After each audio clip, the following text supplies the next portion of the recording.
ہر ایک جو واقعہ ہو رہا ہے اس پہ انٹیلیجنس فیلئر کی وجہ سے یہ ہو رہا ہے۔ پاکستان میں انٹیلیجنس کے 13 ادارے ہیں، وہ کہاں پہ ہیں سارے کے سارے؟ وہ ستو پی کے سوئے ہوئے ہیں کیا؟ انشاءاللہ تعالی وہ دن دور نہیں کہ اسٹیبلشمنٹ کے لوگ خود وزیر اعظم عمران خان صاحب کے پاس جائیں گے اور کہیں گے کہ وزیر اعظم عمران خان صاحب آپ کی گائیڈنس کی ضرورت ہے۔ بلوچستان میں جو یہ ٹرین حادثہ ہوا، وزیر قومی اسمبلی میں opposition leader floor of the house پہ تلاوت کے فوراً بعد میں نے فلور پہ کھڑے ہو کے پوائنٹ آف آرڈر پہ اس وقت پریزائڈنگ چیئرمین قادر پٹیل صاحب تھے پیپلز پارٹی کے، اور ان کو میں نے ریکویسٹ کی کہ آپ ہاؤس بزنس سسپینڈ کریں اور فل فور آپ پالیسی سٹیٹمنٹ حکومت سے لیں اور ہم لوگ بلوچستان کے اوپر بات چیت شروع کریں اور ڈسکشن ہو۔ بدقسمتی کے ساتھ ہاؤس میں حکومت کی طرف سے یہ انسٹالڈ رجیم، میں کہوں گا حکومت تو یہ ہے نہیں، انسٹالڈ رجیم کا خواجہ آصف بیٹھا تھا، تارڑ لا منسٹر بیٹھا تھا، باقی ان کے لوگ بیٹھے تھے، انہوں نے کوئی بات نہیں کی، کویشچن آور چلتا رہا۔ اس کے بعد پریزیڈینشل ڈیبیٹ جب شروع ہوئی اس پہ وہاں پہ تفصیلاً بلوچستان کے اوپر میں نے گفت و شنید کی اور بتایا، اور یہاں پہ میرے آپ کے پریس کے ساتھی یہاں پہ بھی موجود ہیں، اللہ تعالیٰ ان کو حیاتی دے، جس وقت یہ اپنی کتاب لکھیں گے تو یہ ضرور لکھیں گے کہ ان کے بھائی عمر ایوب نے ان کو تقریباً 5-6 مہینے پہلے جو اس وقت یہ حالات ہو رہے ہیں اس کی پہلی میں نے پیشن گوئی کر لی تھی، اور وہ اس وقت یہاں پہ سر بھی لا رہے ہیں۔ یہی بات تھی، یہ بات جو ہم لوگ کہہ رہے تھے کہ بلوچستان کے 8 سے زیادہ اضلاع میں اس حکومت کی کوئی ریٹی نہیں ہے، سیکیورٹی فورسز نہیں جا رہی ہیں، اور وہی بات ہوئی۔ ٹرین کوئی رات کے وقت، رات کے اندھیرے میں نہیں چل رہی تھی، دن دہاڑے چل رہی تھی۔ کہاں پہ تھے لوگ؟ آپ یہ سب سے پہلی چیز یہ جو سانحہ ہوا ہے اس پہ ہمارے ساتھی جو شہید ہوئے ہیں، اللہ تعالیٰ ان کی مغفرت کرے، ان کے درجات بلند کرے، اور ان کے لواحقین کو اللہ تعالیٰ صبر جمیل عطا فرمائے۔ اور بار میں ایک بات کر رہا ہوں اور میں آج پھر ریپیٹ کر رہا ہوں،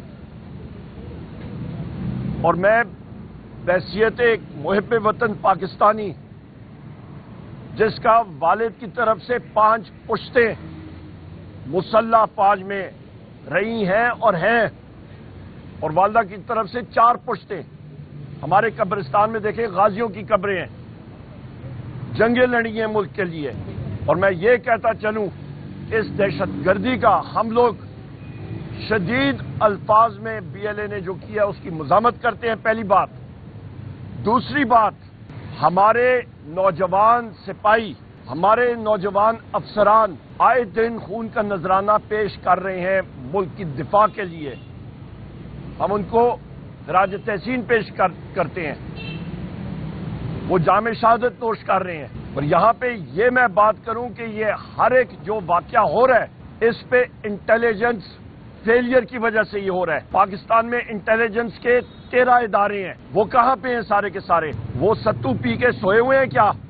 اسپیکر اسد کیسر صاحب کے حوالے سے وہاں پہ ہمارے ساتھیوں کو جو اس نے بات کی ہے میں اس کو کنڈیم کرتا ہوں، اور میں ایک بات مجھے خواجہ آصف پہ ترس بھی آتا ہے، وہ اس عمر کے حصے میں آ چکا ہے کہ انسان کی یادداشت خراب ہوتی ہے، اس کی یادداشت، اس کے وہ سینسز کافی افیکٹ ہو گئے ہیں، اور مجھے بدقسمتی سے کہنا نہیں چاہیے پر مجھے وہ ارلی ڈیمینشیا ایک نیورولوجیکل مرض ہے، ایک ڈیزیز ہے، DEMENTIA، اس کے ساتھ آپ کو سینس آف بیلنس، یادداشت، بہت ساری چیزوں میں آپ کا ایشوز آنے شروع ہو جاتے ہیں۔ ان کے اپنے پارٹی کے لوگ بھی ان سے تنگ آئے ہوئے ہیں، تو شاید میرا خیال ہے وہ اس مرض میں مبتلا ہوں، ان کو اپنا چیک اپ ضرور کر لینا چاہیے کہ آؤٹ آف پروپورشن بالکل اوٹ پٹانگ وہ بات وہاں پہ کرتے ہیں۔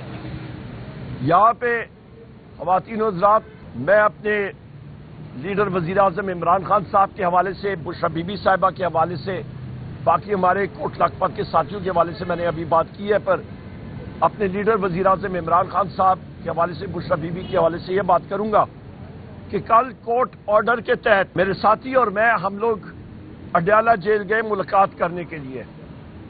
آپ کے پریس کے ساتھی بھی وہاں پہ موجود تھے.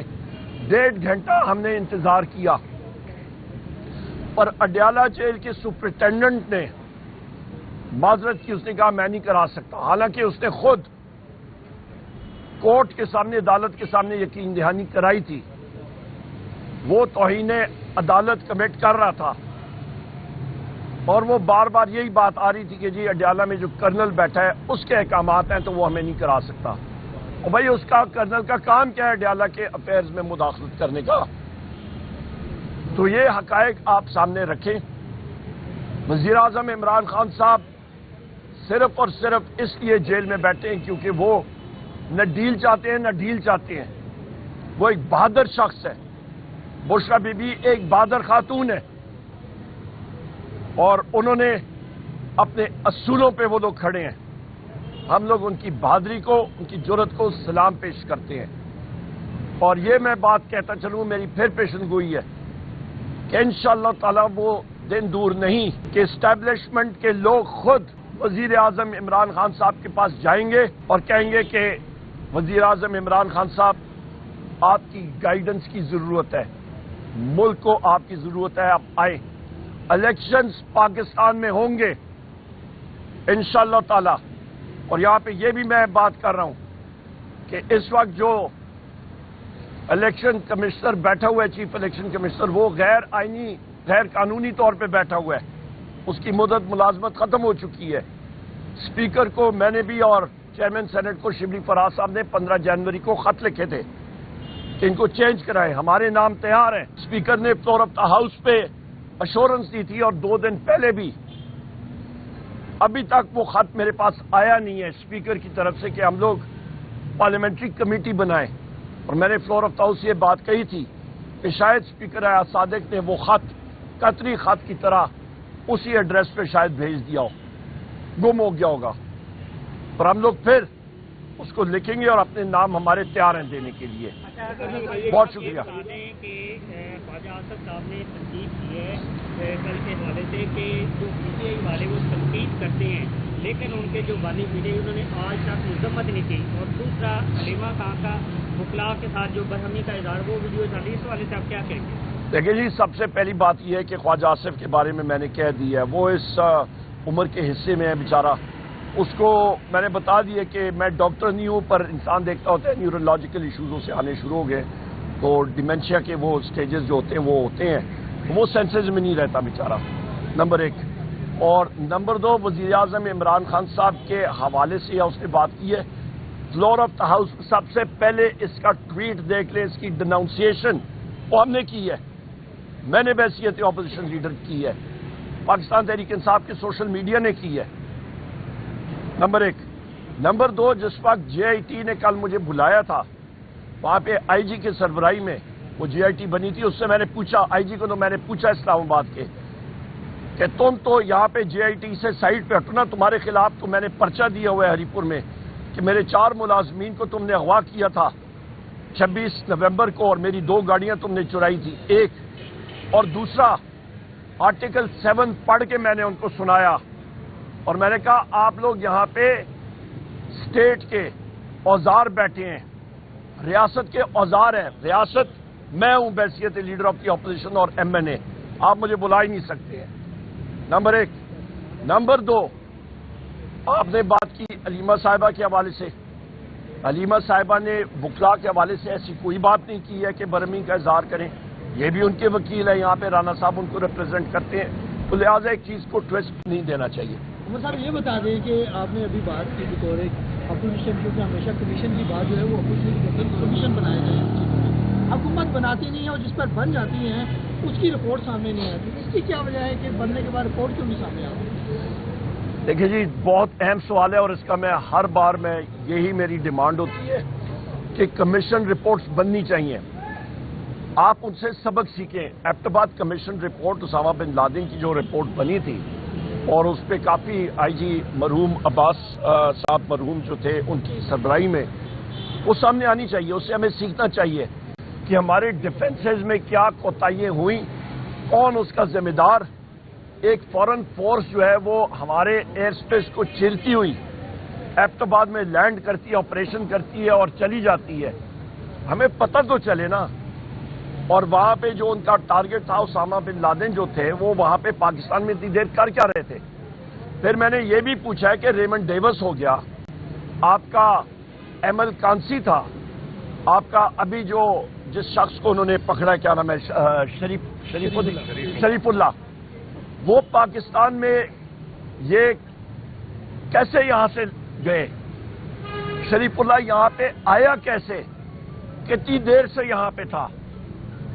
سو لہٰذا یہ ساری کی ساری چیزیں پبلک ہونی چاہیے، ہمیں پتہ ہونا چاہیے، ہم لوگ اپنی غلطیوں سے سیکھیں، ہمیں پتہ ہونا چاہیے. جب تک رول آف لا نہیں ہوگا، جب تک ہماری یہ عدالتیں مضبوط نہیں ہوں گی، جب تک جج صاحبان یہاں پہ اپنی ریڑھ کی ہڈی کو مضبوط نہیں کریں گے اور اپنی ریٹ قائم نہیں کریں گے، ملک میں رول آف لا نہیں ہوگا، ملک بدقسمتی سے ترقی نہیں کرے گا. مہنگائی دیکھیں آپ کی عروج پہ، ڈائریکٹ فارن انویسٹمنٹ 0% وہ ازدا SIFC کا بنا دیا ہے، کخ اس کی پروگرس نہیں ہے. آپ اس وقت میرے ساتھ چلے جائیں، حکومت والے کہتے ہیں جی مہنگائی ختم ہوگی، یا چلے جاتے ہیں آپ اپنے ساتھیوں سے پوچھیں، آپ اپنا بتا دیں اس ماہ رمضان میں کچن